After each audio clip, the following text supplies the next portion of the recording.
Benedict XVI created an extraordinary juridical figure, which was that of the Anglo-Catholic ordinariates.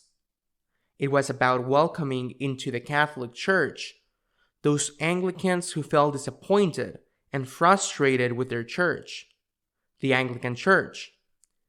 Either the Anglican Church of England or the Anglican Church of the other countries, such as the United States or Australia. The Anglo-Catholic ordinariates are proving to be a really interesting experience, not only for ecumenical dialogue, but also to illustrate to us what the figure of the Catholic Church may consist of if she decides to imitate the Anglican Church. This week, the president of the English Anglo-Catholic Ordinariate, dedicated to Our Lady of Walsingham, Monsignor Newton, made some very interesting statements about this. He said that not for a moment or for a minute, he said, I have regretted becoming a Catholic. But he added, sometimes the church drives me crazy. And he said that in the context, among other things, but in the context of the celebration of the Synod of Synodality, which is already a few months away from celebrating its first session. Monsignor Newton, among other things, had said these words speaking of the Synod. What happens is that people who have their own agenda and speak louder get their way. And we can see this happening in the Catholic Church now, despite what the Holy Father said when the Synod began, that it's not about touching doctrine. You can see that a lot of people think, well, yes, but these are the things that we want to talk about. And they are a minority of people. But because everyone else is not involved in it, their point of view gets passed on.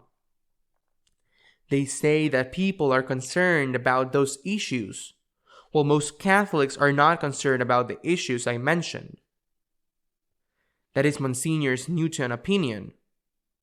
Among other things, he not only talks about a minority that shouts a lot and gets its way, but he also says that the rest have not been involved, have not considered it important to participate in the preparatory meetings, etc., and that this is why that minority has become the one that governs, the one that sends its messages, the one that decides what Catholics supposedly think.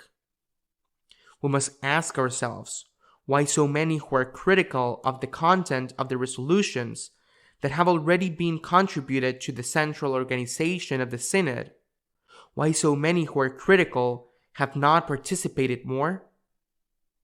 Or perhaps they have not been able to participate. They have not wanted to participate. Why have they not been allowed to participate? Or perhaps they consider that the topic does not interest them at all and have left the field wide open to those who think differently from them. This is a question that will surely offer much food for thought. But a few days ago, a little bit further back, another bishop coming from Anglicanism, who was important, the Bishop of Rochester, and who was also among the group of those who opted to lead the Anglican Church in England. I'm referring to Monsignor Nazir Ali, spoke about the Synod and said things even harsher than what Monsignor Newton had said. Although he did not say, Monsignor Nazir Ali did not say that sometimes the church drove him crazy. These are the words of the former Anglican bishop, now a member of the English Anglo-Catholic Ordinariate. Synodality, said Nazir Ali, is not just a consultation. Those consulted need to be catechized, perhaps even evangelized. Otherwise, all we get is a reflection of the culture surrounding those people.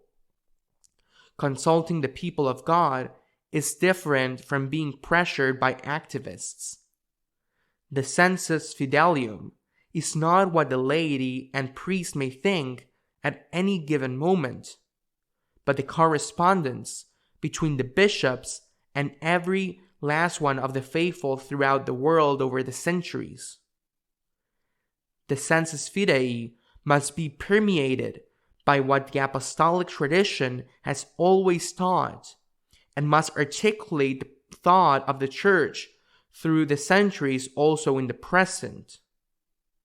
And Monsignor Nazir Ali ends by saying, "Not everything people want will be given to them." What interesting words from these two former Anglican bishops.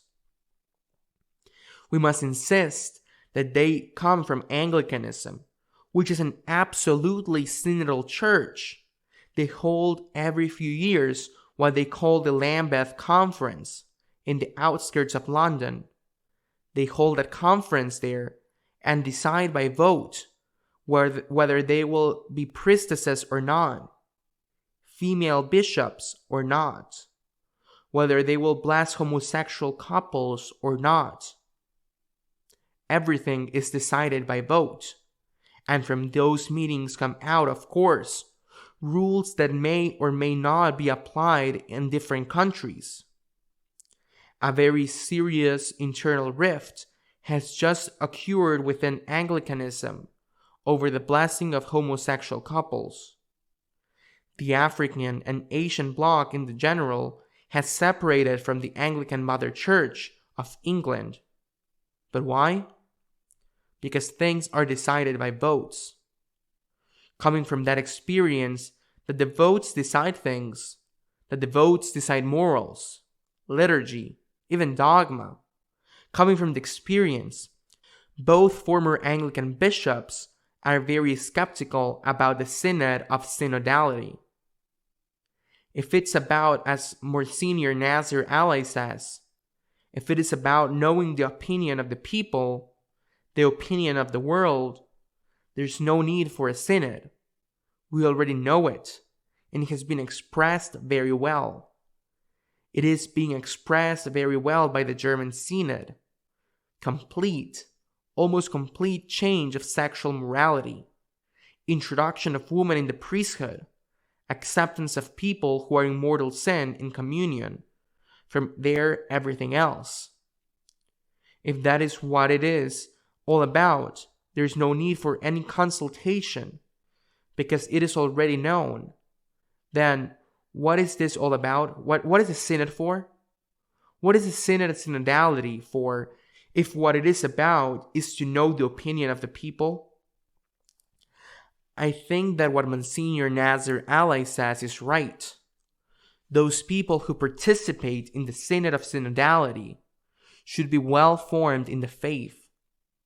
Even, he says, with certain Chesterton-like English irony, they should even have been evangelized.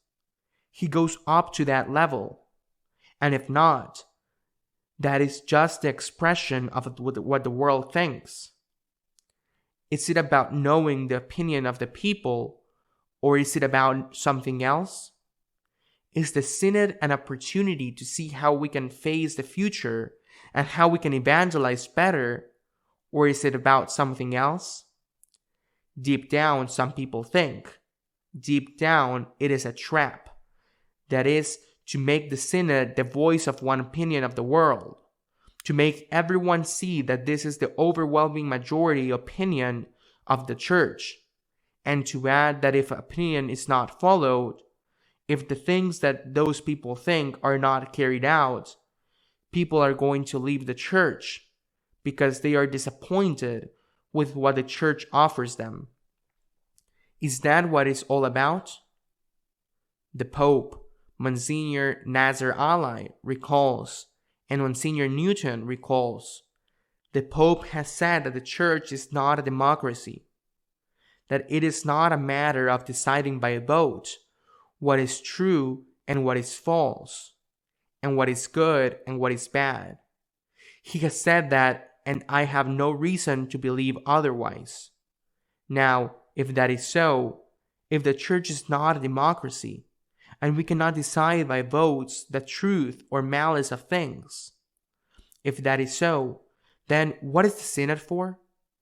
Some people think that time is superior to space, and perhaps some of them consider that what it's about is to set in motion some of the dynamics that cannot be applied now, because there is still strong resistance in the Church, but that later they will be applied.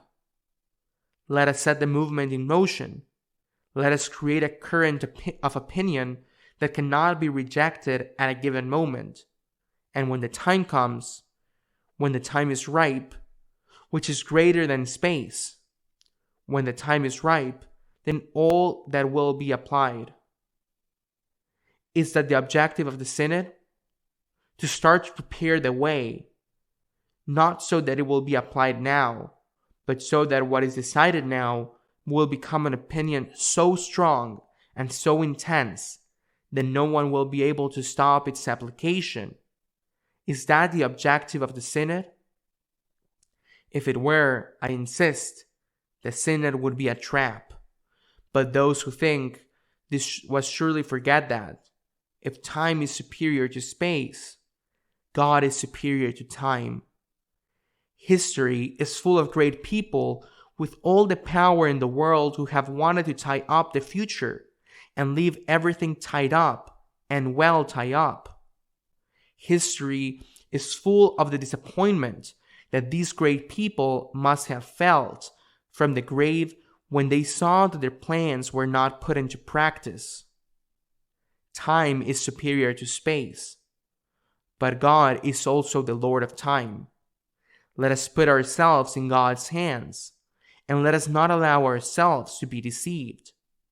Let us not flee from the institutions, so as not to leave them freely in the hands of those who can then use them against the Church herself. Until next week, God willing.